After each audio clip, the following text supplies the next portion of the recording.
तिवसा तालुक्यातील शेतकरी यांच्या राज्य सरकारविरोधात सोलर सक्तीच्या धोरणाविरोधात गुरुवार दिनांक 22 जानेवारी 2026 रोजी दुपारी 2 वाजता तालुका तिवसा येथील पेट्रोल पंप चौकामधून तहसील कार्यालयापर्यंत सोलर सक्तीविरोधात शेतकऱ्यांनी जनआंदोलन केलं आहे। तिवसा तहसीलदार मयूर कळसे यांना निवेदन देण्यात आले। तसेच सरकारने शेतकऱ्यांना सोलर सक्तीच्या धोरणात चालवू नये।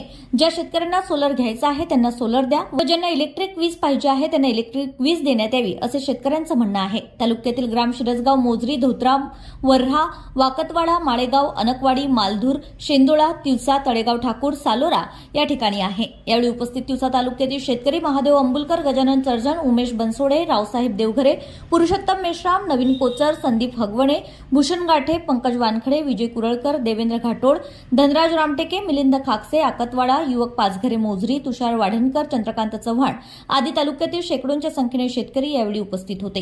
तिवसा तालुका प्रतिनिधी नंदकिशोर मते।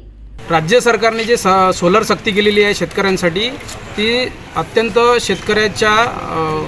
शेतकरी विरोधी धोरण सरकारने केलेलं आहे आणि हे धोरण बदलावं म्हणून शिरसगावमधील शेतकऱ्यांनी हा उठाव केला आणि हे जनआंदोलन तयार केलेलं आहे। गेल्या 8 ते 12 दिवसापासून हे जनआंदोलनामध्ये शिरसगाव मोजरी काम करू राहिलं। जनआंदोलन असं आहे की शेतकऱ्यांनी स्वतः वर्गणी काढून हे जनआंदोलन उभं केलेलं आहे आणि सरकारने हे धोरण बदलावं। विशेषतः सोलर सक्ती जी आहे ते सक्ती करू नये, तर सोलर ही इच्छुकांना द्यावे, एजीचे कनेक्शन इच्छुकांना द्यावे, जेणेकरून शेतकऱ्यांचं ओलीत होईल, शेतकऱ्यांचं पिकाचं नुकसान होणार नाही असा तो प्रयत्न आहे। याच मागणीसाठी आज आम्ही तहसीलदार साहेबांकडे आलो होतो।